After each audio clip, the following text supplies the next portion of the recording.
थेट वार्ता चॅनलवर आपलं मनपूर्वक स्वागत आहे।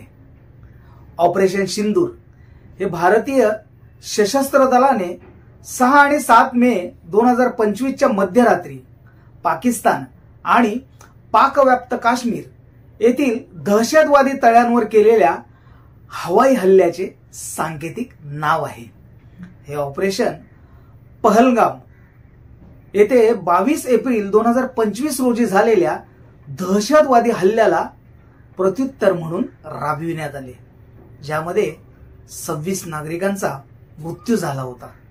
यात 25 भारतीय आणि 1 नेपाळी नागरिक यांचा समावेश होता। या हल्ल्याची जबाबदारी पाकिस्तानी दहशतवाद्यांवर निश्चित करण्यात आली होती। भारताविरुद्ध दहशतवादी हल्ल्यांचे नियोजन आणि अंमलबजावणी करणाऱ्या दहशतवादी पायाभूत सुविधांना नष्ट करणे हे या ऑपरेशनचे उद्दिष्ट असल्याचं बोललं जातं। भारतीय संरक्षण मंत्रालयाने स्पष्ट केले की ही कारवाई युद्ध भडकवण्यासाठी नव्हे तर भारतीय नागरिकांच्या सुरक्षेसाठी होती। भारतीय वायुसेना, नौसेना आणि थलसेनेच्या एकत्रित सहयोगाने हे ऑपरेशन राबवले गेले। पाकिस्तान आणि POK मधील बहावलपूर, कोटली, मुझफ्फराबाद यासह एकूण 9 दहशतवादी तळ्यांवर हल्ले करण्यात आले। पहिल्यांदाच भारताने स्वदेशी आत्मघाती ड्रोनचा वापर केला।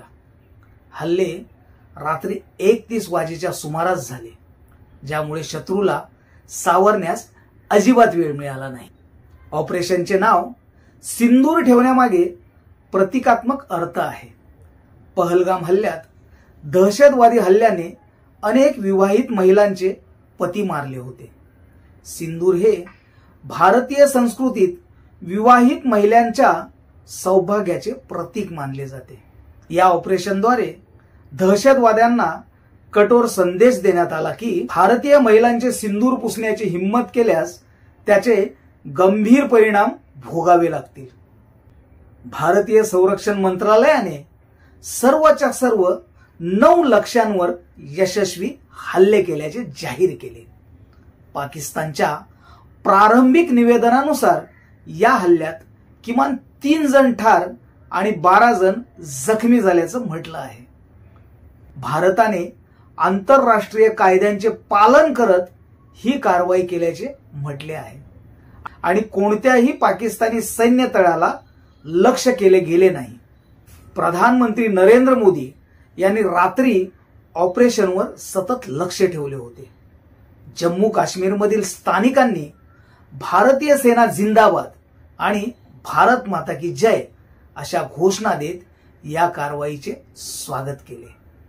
अजमेर येथील सुफी सज्जादानशील परिषदेचे अध्यक्ष सय्यद नासिरुद्दीन चिश्ती यांनी सैन्य आणि सरकारचे अभिनंदन केले। पहलगाम हल्ल्यात मृत्युमुखी पडलेल्या कौस्तुभ गणबोटे याच्या पुण्यातील कुटुंबाने या कारवाईबद्दल समाधान व्यक्त केले। या हल्ल्याद्वारे भारताने दहशतवादाविरुद्ध आपली कठोर भूमिका पुन्हा एकदा स्पष्ट केली।